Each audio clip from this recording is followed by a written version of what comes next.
সহিহ বুখারীর মাঝখানে একটি হাদিসের বর্ণনা হচ্ছে 127 এবং 128 নম্বর পৃষ্ঠার বর্ণনা।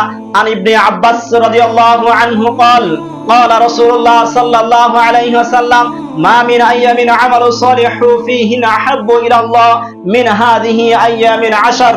আব্দুল্লাহ ইবনে আব্বাস রাদিয়াল্লাহু আনহু বলেন, রাসূল সাল্লাল্লাহু আলাইহি ওয়াসাল্লাম বলেছেন, দিন সমূহের মধ্যে এমন কোন দিন নেই, দিন সমূহের মধ্যে এমন কোন দিন নেই যেই দিন আমল করলে আল্লাহ সুবহানাহু ওয়া তাআলার কাছে এই জিলহজ মাসের প্রথম 10 দিনের চাইতে কেউ বেশি প্রিয়। বলেন সুবহানাল্লাহ। আল্লাহ সুবহানাহু ওয়া তাআলার নিকট এমন কোন দিন নেই যেই দিন ইবাদত করলে জিলহজ মাসে যে 10 দিন রয়েছে, প্রথম 10 দিন, এর থেকে উত্তম কোন দিন আল্লাহ সুবহানাহু ওয়া তাআলার নিকট নেই। তখন এই হাদিসটা বোঝার জন্য সাহাবীরা বলছে, কলু, তারা জিজ্ঞাসা করছে, ইয়া রাসূলুল্লাহ, হে আল্লাহর রাসূল, ওয়ালাল জিহাদু ফি সাবিলিল্লাহ, আল্লাহর রাস্তায় জিহাদ করাও কি নয়? আমরা তো জানি আল্লাহ সুবহানাহু ওয়া তাআলার রাস্তায় জিহাদ করা হচ্ছে ইসলামের সর্বোচ্চ চূড়া যে নাম রয়েছে সেটা হচ্ছে আল্লাহর রাস্তায় জিহাদ করা। ক্বালাত রাসূল সাল্লাল্লাহু আলাইহি ওয়াসাল্লাম বলছেন, ওয়ালাল জিহাদু ফি সাবিলিল্লাহ, আল্লাহর রাস্তায় জিহাদ করা নয়। সুবহানাল্লাহ। তাহলে এই 10 দিনের মর্যাদা কত পরিমাণ রয়েছে! আল্লাহর রাস্তায় জিহাদ করার চাইতে কেউ মূল্যায়ন বলা হচ্ছে এই জিলহজ মাসের প্রথম 10 দিন। রাসূল সাল্লাল্লাহু আলাইহি ওয়াসাল্লাম বলছেন, ইল্লা, তবে ওই ব্যক্তির কথা ভিন্ন, রাজুলুন খারাজা বিনাফসিহি ওয়া মালি, যেই ব্যক্তি আল্লাহ সুবহানাহু ওয়া তাআলার রাস্তায় তার জান এবং মাল নিয়ে বের হয়ে গিয়েছে, তারা জান এবং মাল নিয়ে বের হয়ে গিয়েছে এবং তার কোনো কিছু ফিরে আসেনি। মানে কোন ব্যক্তি যদি আল্লাহর রাস্তায় বের হয়ে যায়, যদি তার কোনো কিছু ফিরে না আসে, মানে শহীদ হয়ে যায়, ওই ব্যক্তির কথা ভিন্ন। আর পৃথিবীতে যত আমল রয়েছে, যত ইবাদত রয়েছে, সবচাইতে পছন্দনীয় আমল হচ্ছে আল্লাহ সুবহানাহু ওয়া তাআলার কাছে এই জিলহজ মাসের প্রথম 10 দিনের আমল। বলেন সুবহানাল্লাহ। সম্মানিত হাজরিন, তাহলে এই 10 দিনের কতগুলো মর্যাদা রয়েছে আল্লাহ সুবহানাহু ওয়া তাআলার নিকট। আমরা 12টি মাসের মাঝখানে যেই 365 দিন রয়েছে, আপনি যত ইবাদত করুন, যত তাহাজ্জুদের সালাত আদায় করুন, তার থেকেও পছন্দের আমল বলা হয় এই জিলহজ মাসের 10 দিনের আমলকে। সম্মানিত হাজরিন, তাহলে এই 10 দিন আমাদের করণীয় সম্পর্কে কি করণীয় হয়েছে, তার পূর্বে আমরা আরো কয়েকটি এই জিলহজ মাস সম্পর্কে ফজিলতের হাদিস সম্পর্কে জানার চেষ্টা করব ইনশাআল্লাহ।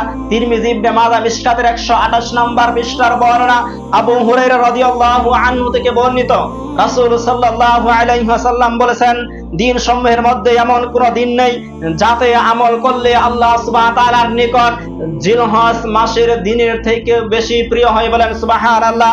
এরপর রাসূল সাল্লাল্লাহু আলাইহি ওয়াসাল্লাম বলছেন, ইয়াদুলু সিয়ামু কুল্লি ইয়াউমিন মিনহা বিসিয়ামি সানাতিন, এই জিলহজ মাসের একদিন সিয়াম পালন করলে 1 বছর সিয়াম পালন করার নেকি দেওয়া হয়। বলেন সুবহানাল্লাহ।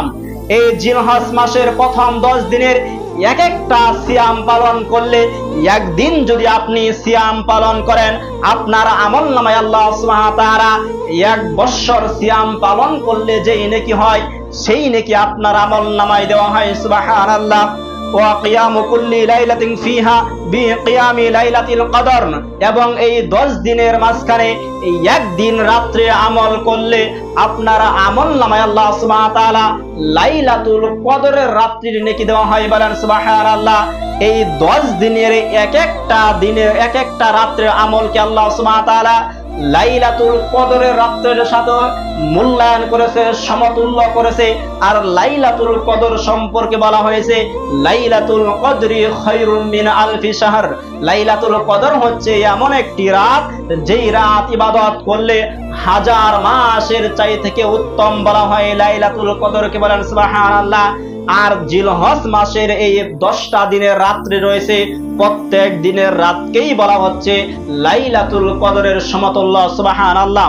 সম্মানিত হাজরিন, তাহলে ঠিক যেই রকম ভাবে আমরা রমাদান মাসে লাইলাতুল কদরের রাত্রি পাওয়ার জন্য আমরা বেজুর সংখ্যক রাত্রে তালাশ করি, যে লাস্টে যে 10টি সিয়াম থাকে আমরা বেজুর সংখ্যক রাতের মাঝখানে তালাশ করি ওই লাইলাতুল কদর পাওয়ার জন্য। যদি আমরা তালাশ করতে পারি প্রত্যেক রাত তাহলে আমরা পেয়ে যাই, আর যদি আমরা না করে থাকি তাহলে আমরা পাই না। অনেকে আমরা করি, আবার অনেকে আমরা তালাশ করি না। আর এই জিলহজ মাসকে আপনি তালাশ করতে হয় না, আপনি রাতে ইবাদত করলে আপনার আমল নামায় লাইলাতুল কদরের রাত্রের সমতুল্য নেকি দেওয়া হয়। সুবহানাল্লাহ। সম্মানিত হাজরিন, বাইহাকির একটি বর্ণনায় রয়েছে জিলহজ মাসের প্রথম দশকের রাত্রে প্রত্যেক আমলকে 10 দিয়ে গুণ করা হয়। সুবহানাল্লাহ। প্রত্যেক নেক আমলগুলোকে আল্লাহ সুবহানাহু ওয়া তাআলা 10 গুণ বৃদ্ধি করা হয়। যদি আপনি বলেন সুবহানাল্লাহ, আপনারা সকলে জানেন সুবহানাল্লাহর নেকি হচ্ছে, যদি কোনো ব্যক্তি একবার সুবহানাল্লাহ পাঠ করে জমিন থেকে আকাশ পর্যন্ত যে ফাঁকা জমিন জায়গা রয়েছে সমস্ত জায়গাগুলো আল্লাহ সুবহানাহু ওয়া তাআলা নেকি দিয়ে পরিপূর্ণ করে দেয়। সুবহানাল্লাহ। আর আপনি একবার যদি আপনি সুবহানাল্লাহ বলার কারণে যদি আল্লাহ সুবহানাহু ওয়া তাআলা এই পরিমাণ নেকি দেয়, তাহলে জিলহজ মাসের প্রত্যেক রাত্রিবেলা আপনার আমলগুলোকে যদি 10 দিয়ে গুণ করা হয়, আর একবার সুবহানাল্লাহ বলার কারণে যদি আপনার এই সম পরিমাণ দুনিয়া সম পরিমাণ যদি আপনার নেকি হয়, তাহলে 10 দিয়ে গুণ করার কারণে এরকম 10টি দুনিয়া সম পরিমাণ আপনার নেকি বৃদ্ধি করা হয়। সুবহানাল্লাহ। সম্মানিত হাজরিন, বাইহাকি এবং ইসফাহানির বিশুদ্ধ সনদের বর্ণনা আনাস ইবনে মালিক রাদিয়াল্লাহু আনহু থেকে বর্ণনা আছে যে জিলহজ মাসের প্রথম দশকের প্রত্যেক দিন হচ্ছে 1000 দিনের সমান।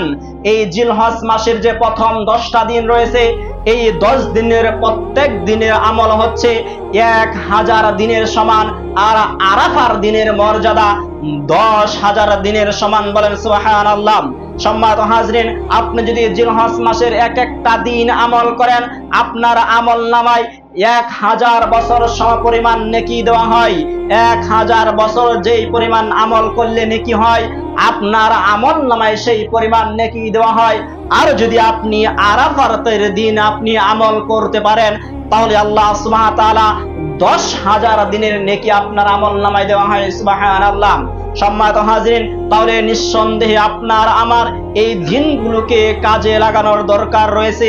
এই 10টা দিন আপনার আমার মূল্যায়নের প্রয়োজন রয়েছে, আমল করার প্রয়োজন রয়েছে, গুরুত্ব দেওয়ার প্রয়োজন রয়েছে।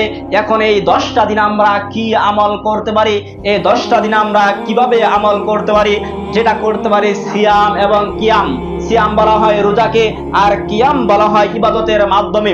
আপনি সারাদিন সিয়াম পালন করবেন এবং রাত্রে আপনি ইবাদত করবেন, নফল সালাত আদায় করবেন, জিকির করবেন, আপনি দান সদকা করবেন।